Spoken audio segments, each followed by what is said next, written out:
हरिः ओं सर्वमंगलमांगल्ये शिवे सर्वार्थसाधके शरण्ये त्र्यंबके गौरी नारायणे நமோஸ்துதே.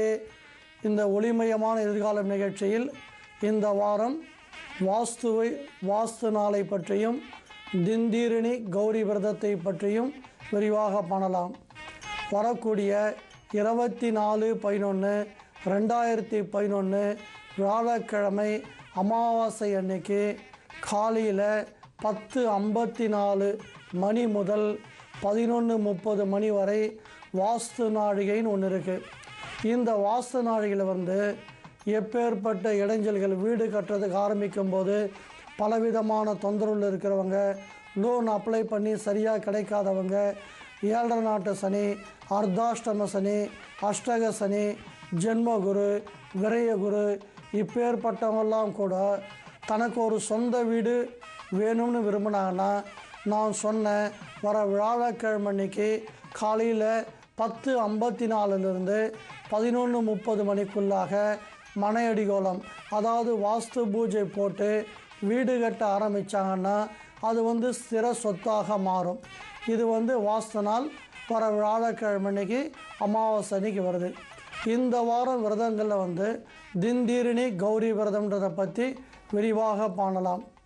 இப்போது எல்லா பெண்களுமே என்ன விரும்புவாங்கன்னா, தனக்கு அறிவு, ஆற்றல், ஒழுக்கம், நல்ல விதமாக உள்ள கணவர் தனக்கு கிடைக்கணும், அவரோடு சேர்ந்து வாழ்நாள் முழுவதும் கருத்தொற்றுமையாக, அதாவது மியூச்சுவல் அண்டர்ஸ்டோட வாழணும், 7 பிறவிக்கும் இவரே தனக்கு கணவராக வரணும்னு சொல்லிட்டு எல்லா பெண்களும் விரும்புவாங்க.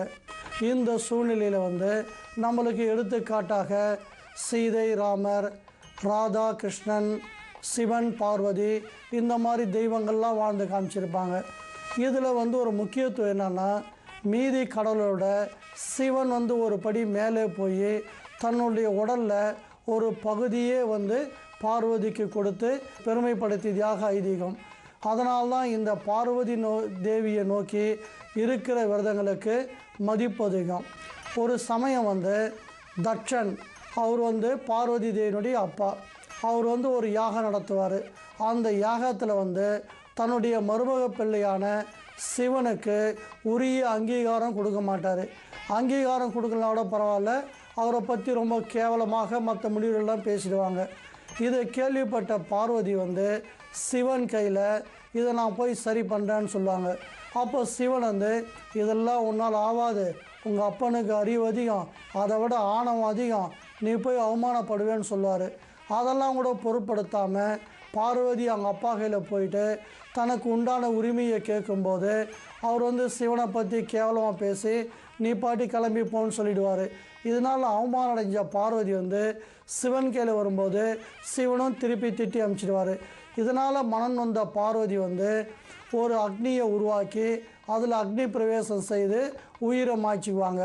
அடுத்த பிறவியில் இதே பார்வதி பர்வதராஜன்ற மன்னனுக்கு மகளாக பிறந்து பார்வதின்ற பேரோட மீண்டும் சிவபெருமானை நோக்கி கடுமையான தவம் இருந்து சிவனோட சேர்ந்து ஐக்கியமாயிடுவாங்க.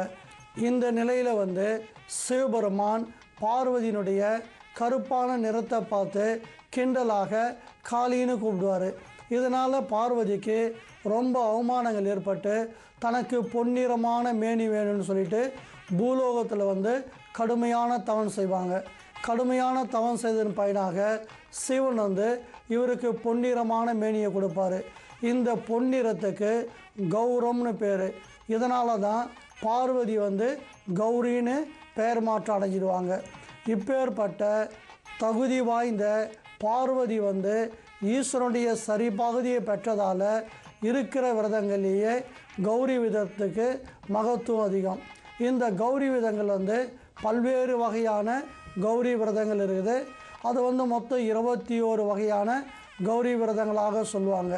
அந்த விரதங்கள் கேதார கௌரி விரதம், லாவண்ய கௌரி விரதம், புன்னாக கௌரி விரதம், கதலி கௌரி விரதம், சமி கௌரி விரதம், பிரகதி கௌரி விரதம், துளசி கௌரி விரதம், சந்திரோதய கௌரி விரதம், திரிலோச்சன கௌரி விரதம், வித்தால கௌரி விரதம், காத்யாயினி கௌரி விரதம், அனந்த கௌரி விரதம், மங்கள கௌரி விரதம், இந்த மாதிரி 21 விதமான கௌரி நோன்புகள்லாம் இருக்குது.